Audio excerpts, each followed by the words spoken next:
Fans of a Horus Heresy, thank you very much for joining me for a brief discussion about the recently released FAQs for the Horus Heresy Age of Darkness game by Forge World. These came out on, was it July the 9th or something? I don't know, give or take a day, about a week ago. And it's safe to say that these were much anticipated and much needed. We'd not had any FAQs in any substantive form or substantive form for the game for well over a year, probably a year and a half now, if not longer. So it's really good to see these FAQs come out. What I'm going to do though in this video is I'm not going to dwell so much on the details of them. I'm going to talk very briefly about details, but I'm going to talk about more what it tells us about the state of the game as a whole and what the wider inferences we can draw from the publication of this information, and then thinking ahead as to what we might expect in the future. That's a basic premise. You know, I'm trying to take more of a strategic view, shall we say, of what the FAQs mean. Okay, so let's just start with a brief overview. We had 3 separate FAQs produced, or well, you could argue it's one document. 3 separate FAQs. The first was a general Age of Darkness rulesbook FAQ. So this was addressing the consolidated rulebook that was released at the end of 2017, which brought all of the 7th edition Horus Heresy rules into one place and made some adjustments around those. The second document deals with the Legio Custodes, or elements of the Legio Custodes that fall within the Talons of the Emperor army list that was published in Book 7 Inferno. And then finally we had a separate errata which deals with drop pods for use with the Legiones Astartes Crusade army list. So those are the 3 documents that have been released. I would say, as a general overview, what we see in these 3 errata is a general tightening of terminology and definitions, mainly to address what I would call rules lawyering. And I'm going to use the example of the Achilles Contemptor Dreadnought from the Legio Custodes list, or from the Legio Custodes within the Talons of the Emperor list as a case in point of this. And these FAQs have tightened up the definitions of rules just to eliminate where there was ambiguity, but I think for some people, you know, and I have no evidence for this, but you know, I think it probably has happened that people have tried to interpret the letter of the rules as opposed to the spirit of the game. If we take the example of the Achilles Dreadspear on the Achilles Contemptor Dreadnought, Achilles Dreadspear has a special rule whereby on a roll of a 6, is it to hit? I think it's a 6 to hit. The strength of the attack is resolved at strength D. In the original wording, there was a bit of ambiguity there, and some people had said that it meant if you got one roll of 6 to hit, then all of your attacks that hit for that melee phase became D strength hits. Now, clearly it wasn't written that way, or the spirit wasn't meant that way, and if you look at the points value of the unit, 240 points, to have had an ability, you know, whereby one roll to hit the 6 means all attacks resolve at strength D. For a 240 point unit, that would have been extraordinary. That has been tightened and the ambiguity removed in the FAQ. So it's now quite clear that you only get strength D for each individual 6 that you roll to hit, and that only applies to that single attack. So if you're lucky, you're on the charge and you throw 5 6s, well, excellent. But if you only roll 1 6, you know, you only get that one hit at strength D. And that, I would say, is indicative of the general approach within this FAQ. It's a tightening up of the terminology. There are a few corrections of errors. I mean, there was a Graviton Imploder for the Mechanicum that the rules got revised and it essentially made the weapon useless. So it's been recalibrated, shall I say, back to how it was presented back in Book 2, I think, originally. Yeah, I think Book 2.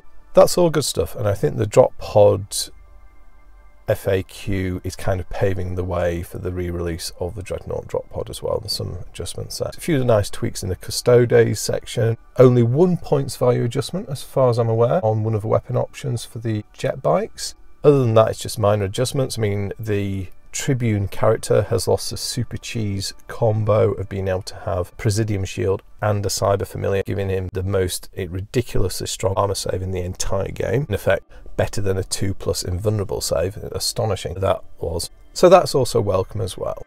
What we haven't had is any significant attempt to address the wider balance issues that exist within the Age of Darkness for 7th edition, and the Custodes are a particularly good case in point. I think the general view is, if you create a competitive list out of the Custodian army list or a competitive Talons of the Emperor list, it's not balanced. Depending who you ask, people think that they're underpointed by 20-30%. Some people will say even more, and I wouldn't disagree with that. I don't think the Custodians are too strong. That's not to say you can't create balanced lists from the Talons list. You know, if you go for Sisters of Silence and maybe some of the less competitive melee units, so for example the Sagittarium Guard, they got a nice little buff with their Adrastus Bolt Collivers going to Assault 3 instead of Heavy 3 out of Relentless, so they weren't they were a bit immobile before. That's good, makes sense, fits with the Custodians. If you put those units in, then yeah, you can make a nice fluffy list that isn't overbearingly powerful. Whereas you know, if you go for lots of Hecaton Guard, Telemon Dreadnoughts, etc., it's not really balanced, let's be honest. So that then kind of like is a question, well, why didn't they address that? Because there's been a lot of asking for that. Well, it's a question of resource. Now, I got a chance to speak to the rules writer who's been working on this at the Forge World Open Day on Sunday the 15th of July. Had a good discussion, and what he said was, he said, well, first he only had a week to work on these 3 FAQs, and obviously this falls within his, let's call it his work bucket of stuff he's doing. He's doing a lot of work on Horus Heresy Malevolence, and then there's the 8th edition Custodian book or Talons book. It's all a question of resource, so he's only given a week to do this. He's dealt with like the rules tightening to make overall the rule set more cogent, and just get rid of some of those corner cases that can be rules lawyered. He said what he hasn't done, he says he hasn't addressed the question of balance in this FAQ because he didn't have the time to do so. I'm not going to get into the whys and hows of should Forge World be giving him the time to do, because you know that's not his choice.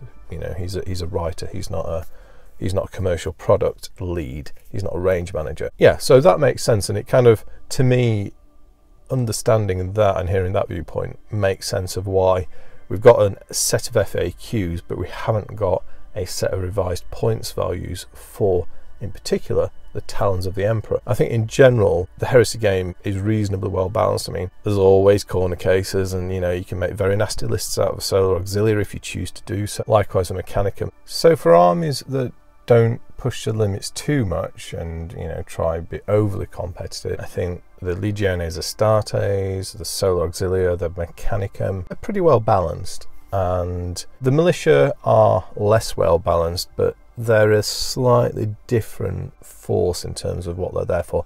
I always consider the Militia and Cults list being more of a fan list, something that is really fun to do but isn't designed to win tournaments, let's say. I think it works well for that. The Talons of the Emperor are an obvious exception to that at the moment, that they're not properly balanced against those armies. What does that then mean for getting to a position of a revised army list? Well, what the writer told me was that will be a Red Book project. I guess that's consistent, isn't it, with what we've seen before. Eventually the lists that are initially introduced in the black books are eventually retranslated into a red book, so it's a cheaper way of getting the army list. It's more focused on the game side of things as opposed to the game plus the lore as the black books are, and it gives them an opportunity to revise and correct parts of the rules. And of course, as we've seen with both the first edition of the Mechanicum book and the second edition, particularly of the Legiones Astartes list, is significant points rebalancing of those lists. And one of my earlier videos was just showing a demonstration of how dramatic the shift in points values was between the first iterations of the Space Marine list and the Mechanicum, and then what we have now. So I'm pleased to see the FAQ.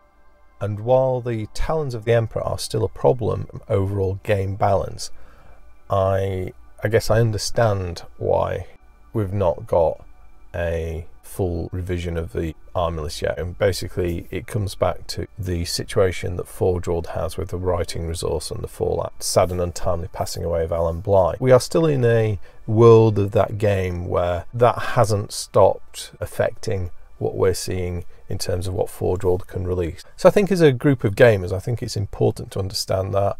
And again, for me, it's another indication that There's no lack of commitment on the part of Forge World to the Horus Heresy line. It's just things are going to take a while to get back going again, and that is just the nature of the beast. That said though, I expect that the next Horus Heresy Weekender in 2019, I expect that we will get the release of Book 8, Malevolence.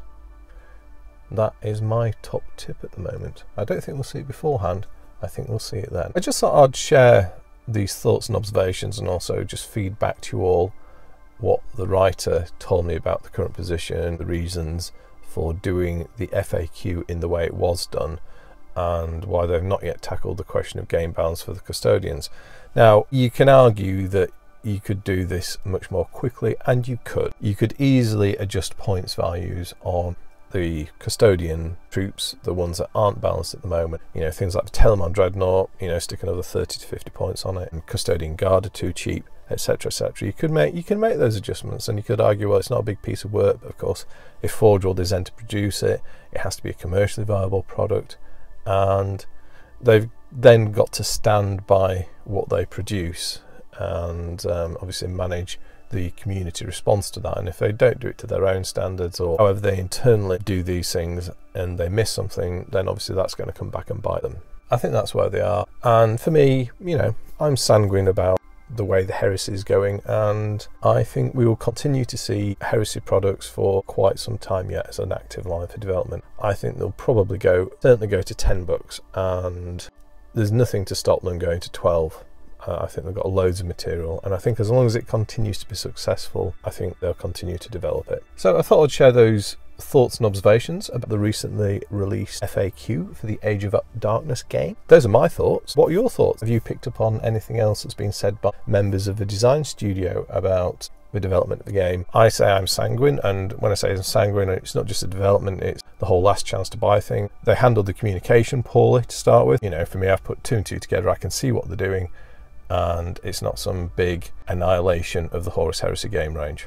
Perhaps it'd be interesting to hear what you think about that as well. Anyway, that's enough rambling. I was just stopped in the car having a break on a business trip, so I thought I'd quickly record this. This has been a nice little aside to my day.